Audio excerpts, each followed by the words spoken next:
Well, good morning. It's Crazy Cheap Chick. And if you're new to my channel, welcome. I make videos on how to save money on food, household expenses, how to cook food, videos around my 5-acre homestead, which John Wayne, who is my husband, and I call Bright Bridge Farm. And I also make some videos of kid projects because I have 7 grandkids and I do a lot of activities with them. So come along, join the fun. And since I'm in Kansas, if I see a tornado, you know I'm making a video of it.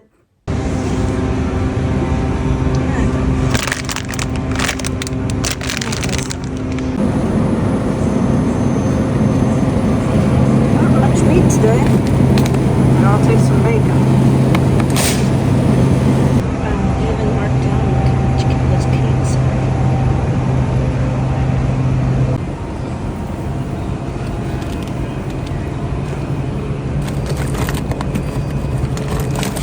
Let's real quickly run through what I got at the grocery store today.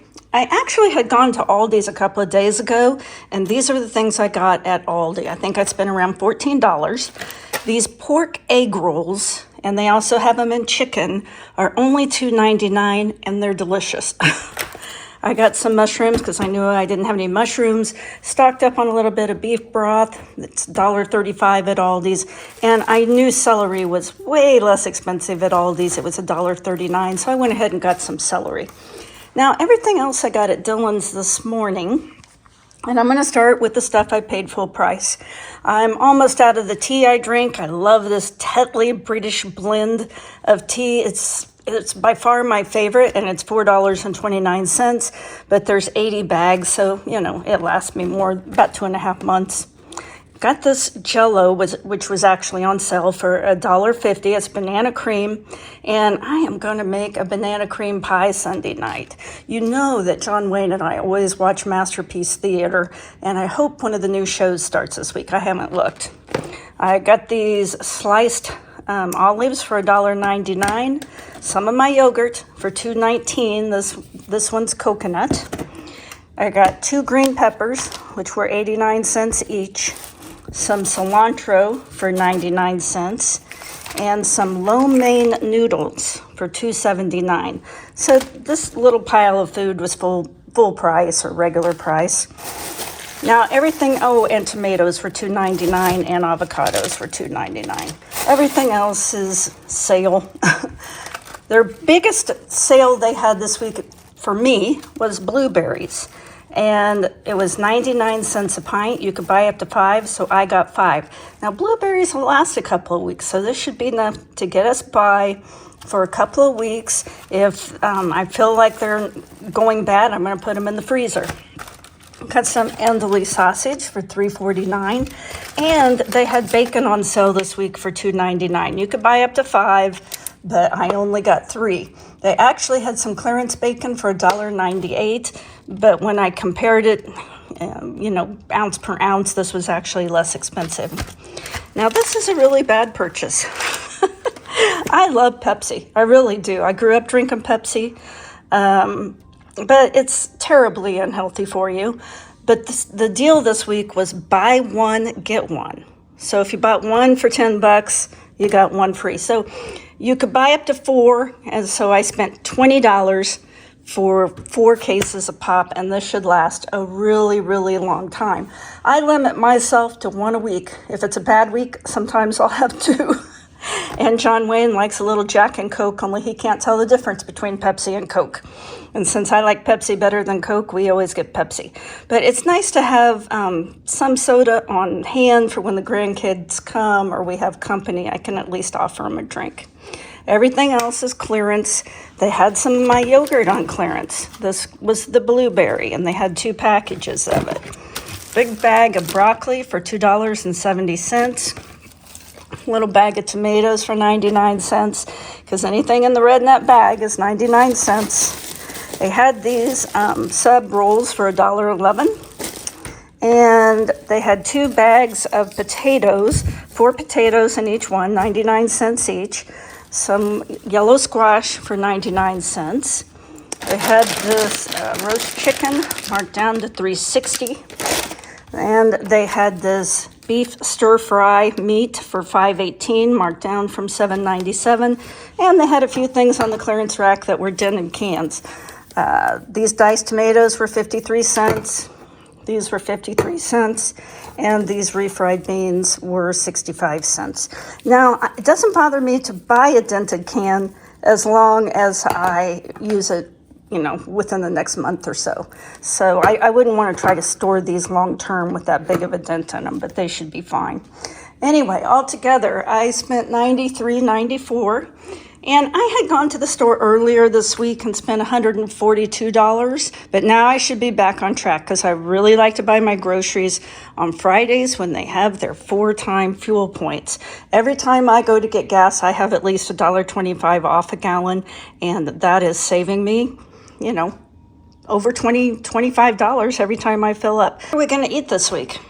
I always have yogurt and blueberries for breakfast, sometimes toast. I'm never very hungry in the morning. And lunches, we usually have leftovers or salad. This week, I think we're going to have these pork egg rolls and some lo mein, and I'll cut up like some carrots and celery, a little pepper in it, put a few vegetables in it. We're going to have BLTs. I had bought most of the stuff earlier this week, and we never got around to eating those. This chicken, probably be chicken and mashed potatoes. And I know I'm going to make fajitas, and I think I'll make the fajitas tonight. I've already got the tortillas. I've got a cabbage I've been needing to use, and if you've ever tried andouille sausage, I love it. It's not healthy. It's a processed food. Everything I love is unhealthy.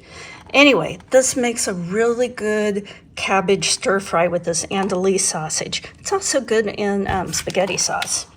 Also going to make some sub sandwiches. I've got cheese and might put just a little bit of that sausage on it. Make a really good sub sandwich. Might make that for lunch today.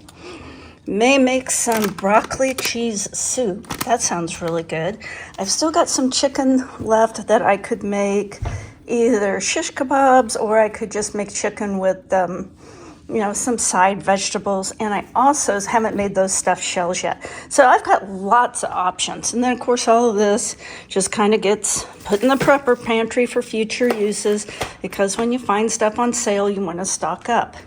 Now, that's how I'm doing it. Everybody has their own method, though. What's yours? These were some peppers I got in the red net bag last week. I never ended up using them, and now they're starting to look a little puckered and rough. And a lot of people would throw them out like this, but I don't. I'm going to dehydrate them. So it doesn't matter that they're starting to get a little dehydrated. If they've got a bad spot, just cut it out.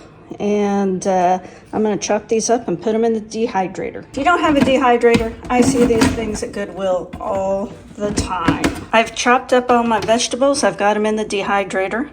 I even did a couple of soft tomatoes. Because you got to start thinking, every time you throw away food, you're not throwing away food, you're throwing away money. And I wasn't going to throw away this $2 or $3 of peppers. I thought, I'm just going to dehydrate them. So now I'm going to plug it in. In about 24 hours, we're going to have some dehydrated vegetables. Let's see how these got dried out. This is what it looks like when they're done. And I'm going to put them in this clean jar that I saved. I think salsa originally came in it. That is about 4 peppers and 1 tomato dried down. Came out to about a little over 1/3 of a jar. And you might think, well, what would I do with that? Well, I'll tell you what you would do with it. If things got hard and fresh fruits and vegetables were difficult to come by, you can throw these in soups or stews or anything you're making. And that's a lot of vitamin C. Here's another experiment I'm trying. When strawberries were on sale for $1.99, I got 2 packages of them. And I've always wanted a strawberry patch, and the starts are so expensive, and the seeds, I've never been able to grow them very well from seeds, but I'm going to try again. I kept all the tops and I dried them out because all those little dots there are seeds. So each and every one of these has some seeds on it. And I thought, why don't I just plant them? Dry them out and plant them. And it probably won't work. I don't know. I've never tried it before, but we'll see. It'd be cool if it did work. This kind of morphed from a Subway to kind of a kielbasa pepper jack style sandwich, I guess. Have some fries with that as well. That's a pretty good looking sandwich if I say so myself. Not much I don't like as much as fajitas. Hard to go wrong with a fajita. It's been a long time since I had potato soup with saltines. I'm really looking forward to it. Well, guys, thanks for watching. I really appreciate it. And as always, if you stick around to the end, I tell you a story from my life, either as a reward or a punishment. It depends on how you want to view it. Now, today, I'm going to tell you something that happened to me many, many years ago. If you've watched my channel before, you know that I used to be an investigator for many years for a state government agency. Now, when I worked for that agency, one of the things that we sometimes investigated were scams, and we had been tipped off by another state that this organization or group was coming to our state, and they were selling something, but I can't off the top of my mind remember what it was. Whatever it was low quality and overpriced. But the way that they were getting people in is they told them if they came to the presentation, they would get 2 free airline tickets. Now, the problem with that is the airline tickets were fake. They were counterfeit. And so they were just going to try to sell you this product and leave the state. Well, once they got you into the presentation, they did not want to let people leave. So they would keep them for hours and hours and hours, almost holding them hostage. People were just sticking around to get those free airline tickets because they were told they could not get the tickets until the end of the presentation or they bought the product. Well, my boss and I, who was literally my work husband because we often went undercover together as husband and wife, had gone to their presentation one night. We recorded it, stayed all the way to the end, verified that the tickets they gave us were counterfeit, went back and wrote up all the paperwork in order to get a judge's approval to go back the next day and seize all their assets. Now, while we were there, we determined where they were staying, what vehicles they were driving, and what other things they had with them so we could seize everything down to the money in their wallets. So we go back the next night, and it's not just me and my boss, but it's several people from our department. I don't know, probably 12 people. And they're in the middle of their presentation and we storm in and we've got our badges hanging around our necks and our credentials and our coats that have the name of the agency on the back of them. And everyone like whips around like, what's going on? And the people giving the presentation, of course, are like, shocked. And immediately people had been assigned what we were going to do. Well, some people were assigned to go to the people giving the presentation and get them alone, talk to them, find out everything they can, and seize things. I was given the task, I think me and another agent, to get the people who were attending together and explain to them what was going on, that this was a scam. And then they could go. They weren't in trouble. And you would think people would just go, oh man, thank you.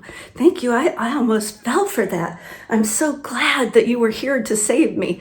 That is not how people generally react in these situations. There's a small percentage who do, but some people are very angry. And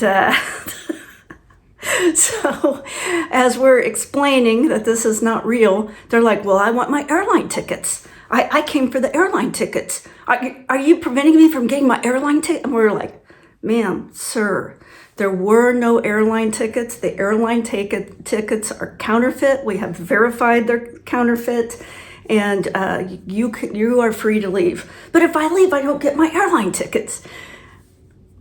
Please understand, these are not real tickets. If you presented them to the airline, they would not accept them. Now, they were a pretty good looking counterfeit. I will give them that.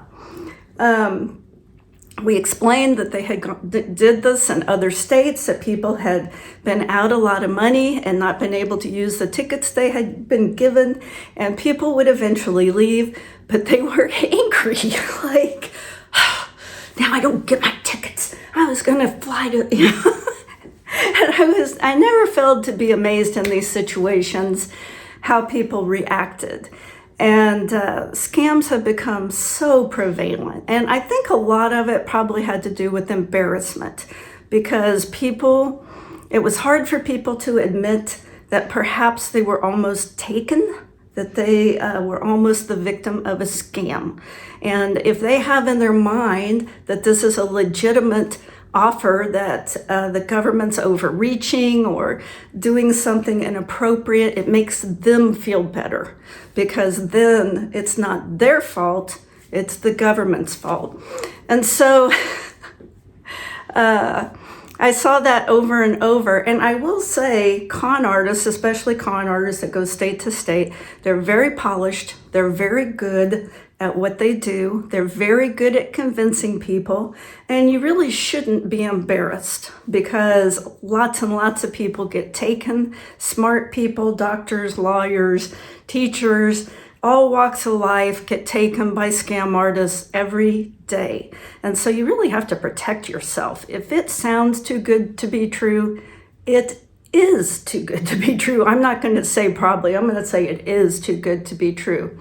Now, right now, I see a lot of scams, especially phone scams. People call me all the time trying to scam me. And you know what I do? I don't answer my phone. If I don't recognize the name or number, even if it's in my area code, I don't answer. If it's important, I'll leave a message and I'll call them back, because I really don't have time to engage with a bunch of scammers. So that's my advice to you today. That's my little story from my life.